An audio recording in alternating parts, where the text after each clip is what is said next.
أعوذ بالله من الشيطان الرجيم. بسم الله الرحمن الرحيم. ومنهم من يستمع إليك وجعلنا على قلوبهم أكنة أن يفقهوه وفي آذانهم ومنهم اور ان میں سے کچھ ایسے بھی ہیں من یستمع الیک جو آپ کی طرف کان لگائے رہتے ہیں.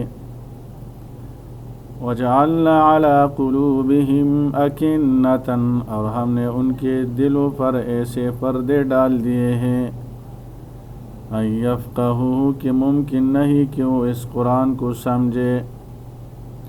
وفی آذانہم وقرا اور ان کے کانوں میں بوجھ ہے. وإن يروا كل آیۃ لا یؤمنوا بها اور اگر وہ تمام نشانیاں بھی دیکھ لے تب بھی ان پر ایمان نہیں لائیں گے. حتی اذا جاؤک یجادلونک یہاں تک کہ جب وہ آپ کے پاس آتے ہیں تو آپ سے جھگڑا کرتے ہیں. یقول الذین کفروا وہ لوگ جنہوں نے کفر کیا کہتے ہیں ان ھذا الا اساطیر الاولین یہ قرآن تو صرف پہلے لوگوں کی کہانیاں ہیں. وہم ینہون عنہ اور یہ لوگ دوسروں کو اس قرآن سے روکتے ہیں. وینأون عنہ اور خود بھی اس سے دور بھاگتے ہیں. وَإِن يُهْلِكُونَ إِلَّا أَنفُسَهُمْ اور اس طرح وہ صرف اپنے آپ کو ہی ہلاک کر رہے ہیں. وَمَا يَشْعُرُونَ اور وہ کچھ خبر نہیں رکھتے. اس آیت میں قریش کے سرداروں کی سازش کا بیان ہے. مشرکین قرآن حکیم کو بظاہر سنتے مگر حقیقتاً اس سے اعراض کرتے ہیں. اس ضد اور ہٹ درمی کی وجہ سے قبول حق سے محروم کر دیے گئے. سرداران قریش کا قرآن حکیم کو معاذ اللہ پرانے قصے کہانیاں قرار دے کر منہ موڑ لینے کا بیان ہے. شان نزول اس کا یہ ہے ایک مرتبہ ابو سفیان، ابو جہل، ولید ابن مغیرہ نبی کریم صلی اللہ علیہ وسلم کے پاس جمع ہوئے. آپ السلام اس وقت قرآن حکیم کی تلاوت فرما رہے تھے. ان لوگوں نے آپ السلام سے قرآن حکیم سنا. پھر سب نے نضر بن حارث سے پوچھا کہ اے ابو قتیلہ کچھ سمجھ میں آتا ہے کہ محمد صلی اللہ علیہ وسلم کیا کہتے ہیں؟ نضر نے کہا میں نہیں جانتا کہ کیا کہتے ہیں، اس سے زیادہ اور کچھ نہیں کہہ سکتا کہ وہ اپنی زبان کو ہلاتے ہیں اور پچھلے لوگوں کی کہانیاں بیان کرتے ہیں جیسے میں تمہیں گزشتہ لوگوں یعنی رستم، اسفندیار اور اہل فارس وغیرہ کے قصے سناتا ہوں. ابو سفیان نے کہا میرے خیال میں اس کی بعض باتیں سچی معلوم ہوتی ہے. ابو جہل نے کہا ہرگز نہیں، تو اس کی کسی بات کے سچا ہونے کا اقرار نہ کر. ہمیں مرنا قبول ہے مگر اس پر ایمان لانا قبول نہیں. اس پر اللہ تعالیٰ نے یہ آیت نازل فرمائی جو لوگ اپنی بدعمالیوں کے سبب قابل ہدایت نہیں رہتے اللہ ان پر اپنی رحمت و شفقت کا دروازہ بند کر دیتا ہے. اسی کے دلوں پر پردہ ڈالنے اور مہر لگانے سے تعبیر کیا گیا ہے. اور یہ اللہ تعالیٰ کی سنت ہے کہ جو اس کی ہدایت حاصل کرنے کی سعی کرتے ہیں ان کو ہدایت سے نوازتا ہے. اور جن لوگوں نے ہمارے راستے کے لیے کوشش کی ہم ان کو ضرور اپنے راستے دکھا دیں گے. اور تزکیہ نفس کے ساتھ نجات و کامیابی ممکن ہے. یقیناً جس نے اس نفس کو پاک کر لیا وہ کامیاب ہو گیا. اس کے برخلاف جن لوگوں نے ضد اور تعصب کی بنا پر انکار کیا وہ تمام نشانیاں دیکھ بھی لے تب بھی ایمان نہیں لاتے. سرداران قریش قبول حق سے دوسروں کو روکتے تھے اور خود بھی پہلوتہی کرتے تھے.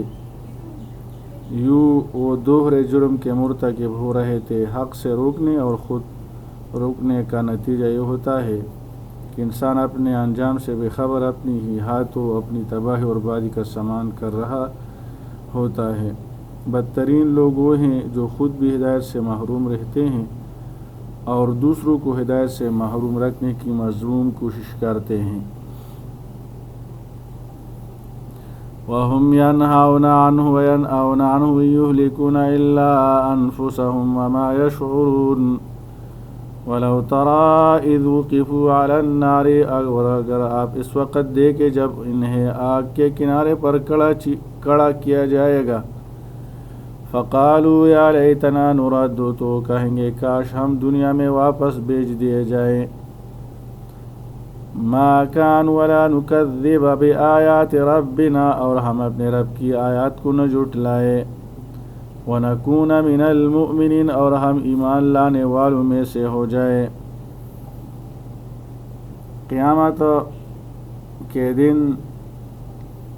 کفار دنیا میں لوٹائے جانے کی حسرت کریں گے۔ اس روز کفار کو دنیا کی بے ثباتی اور اپنی بدعقیدگی کی قباحت کا شدت سے احساس ہوگا۔ نبی کریم صلی اللہ علیہ وسلم کا ارشاد ہے، بے شک اللہ اس وقت تک بندے کی توبہ قبول فرماتا رہتا ہے جب تک نزع کا عالم طاری نہ ہو۔ انسان مصیبت اور عذاب کو دیکھ کر توبہ کرتا ہے، لیکن جب وہ عذاب اور مصیبت ٹل جائے تو پھر دوبارہ گناہ میں مبتلا ہو جاتا ہے۔ اسلام کے 3 بنیادی اصول ہیں، عقیدہ توحید، رسالت اور آخرت۔ باقی سب عقائد انہی 3 کے تحت داخل ہیں، کیونکہ اللہ پر ایمان لانے اور آپ وسلم کی رسالت کی تصدیق کے بعد عقیدہ آخرت اور اس میں حساب و کتاب اور جزا و سزا ایک ایسا عقیدہ ہے جو انسان کے ہر عمل کو ایک خاص سمت فراہم کرتا ہے۔ یہی وجہ ہے کہ قرآن حکیم کے تمام مضامین انہی 3 کے گرد گھومتے رہتے ہیں۔ قرآن حکیم میں وقوف کا لفظ ہے، ان کافروں کا جب جہنم پر وقوف ہوگا، اس کا معنی قیام بھی ہے اور جاننا بھی۔ اس صورت میں اس آیت کے کئی معنی ہیں۔ نمبر 1، وہ جہنم کے پاس کھڑے ہوں اور دوزخ کا مشاہدہ کر رہے ہوں۔ نمبر 2، جہنم کے اوپر جو فرصرات ہے وہ اس کے اوپر کھڑے ہوئے جہنم کو دیکھ رہے ہوں۔ نمبر 3، وہ جہنم کے عذاب پر واقع اور مطلع ہو۔ نمبر 4، ان کو دوزخ میں ڈال دیا گیا ہو اور وہ اس حال میں دوزخ میں کھڑے ہوئے ہوں کہ وہ ہر طرف سے آگ کے شعلوں کی لپیٹ میں ہوں۔ وَلَوْ تَرَىٰ بَلْ بَدَا لَهُم مَّا كَانُوا يُخْفُونَ مِن قَبْلُ، بلکہ ان کے لیے ظاہر ہو گیا مَا كَانُوا يُخْفُونَ مِن قَبْلُ، جس چیز کو اس سے پہلے چھپایا کرتے تھے۔ وَلَوْ رُدُّوا لَعَادُوا لِمَا نُهُوا عَنْهُ، اور اگر انہیں دنیا میں واپس بھیج دیا جائے تو یقیناً پھر وہی کریں گے جس سے انہیں منع کیا گیا تھا۔ وَإِنَّهُمْ لَكَاذِبُونَ، اور یقیناً وہ ضرور جھوٹے ہیں۔ اس آیت میں کفار کی جھوٹی تمنا کے رد کا بیان ہے۔ دنیا میں حق واضح ہونے کے باوجود ان کے بغض و عناد اور تکبر کی وجہ سے ان پر غفلت اور گمراہی کے پردے پڑے رہے، جس کے سبب وہ حق سے انکاری رہے، اور بتلا دیا گیا کہ واپس دنیا میں بھیجے جانے پر بھی دنیا کی محبت پھر انہیں اسی راستے پر ڈال دے گی۔ جو لوگ خود اپنی بدعمالیوں کے نتیجے میں اپنی فطرت مسخ کر لیتے ہیں، وہ بارہا مواقع ملنے کے باوجود ہدایت سے محروم رہتے ہیں۔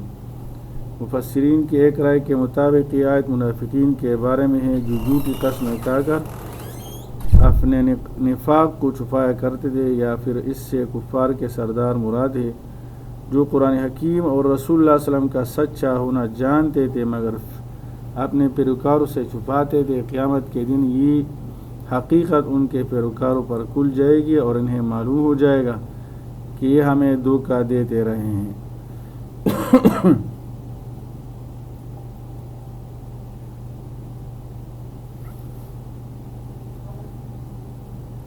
وَقَالُوا إِنْ هِيَ إِلَّا حَيَاتُنَا الدُّنْيَا، اور کہتے ہیں ہماری تو دنیا ہی کی زندگی ہے۔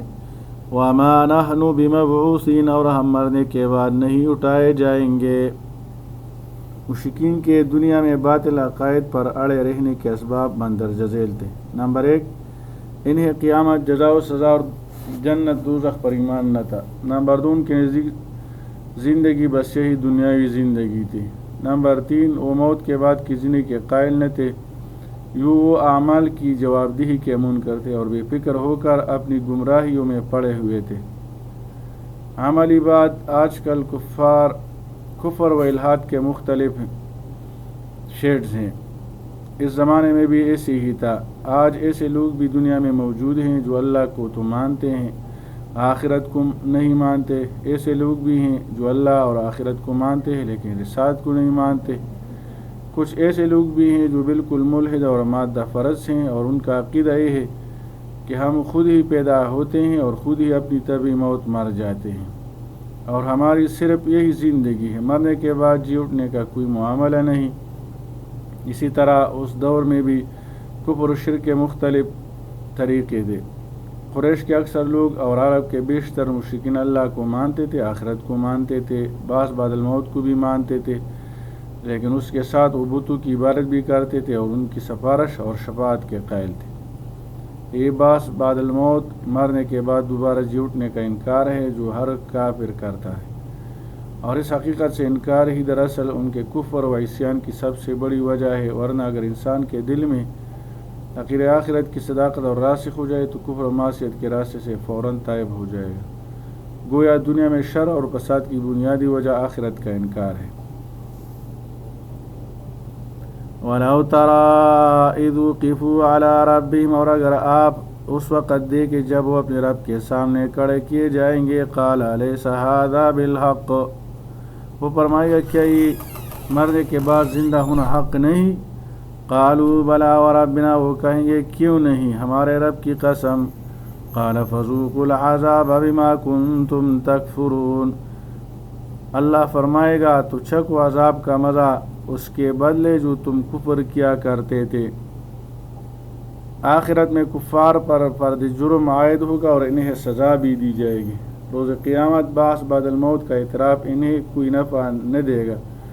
قبر سے اٹھنے کے بعد میدان حشر میں جب لوگ اپنے رب کی بارگاہ میں پیش ہوں گے تو ان سے سوال کیا جائے گا کہ کیا مرنے کے بعد اٹھ کر حشر کے میدان میں رب کی بارگاہ میں حاضر ہونا حق ہے؟ تو انسان بے ساختہ پکار اٹھیں گے کیوں نہیں، ہم نے قدم قدم پر اپنے رب کا وعدہ سچا پایا، مگر اس دن کا اقرار کفار کے لیے مفید نہ ہوگا۔ اللہ ان سے بلا واسطہ کلام نہیں فرمائے گا، اور اس آیت میں جس کلام فرمانے کا ذکر ہے وہ فرشتوں کے واسطے سے ہے، یا اللہ ان سے رحمت کے ساتھ کلام نہیں فرمائے گا، اور ایک کلام غضب کے ساتھ ہے۔ پھر اللہ فرشتے کے واسطے سے ان سے فرمائے گا کہ کیا یہ مر کر دوبارہ اٹھنا حق نہیں ہے جس کا تم انکار کرتے ہو؟ قسم کھا کر کہیں کہ یہ بالکل حق ہے، اس میں کوئی شک نہیں۔ پھر اللہ فرمائے گا اب تم اپنے کفر اور تکذیب کی وجہ سے عذاب کا مزہ چکھو۔ اللہ تعالیٰ عمل کرنے کی توفیق عطا فرمائے۔ وصلی اللہ تعالیٰ خیر خلقہ محمد وآلہ وصحبہ اجمعین برحمتک یا ارحم الراحمین۔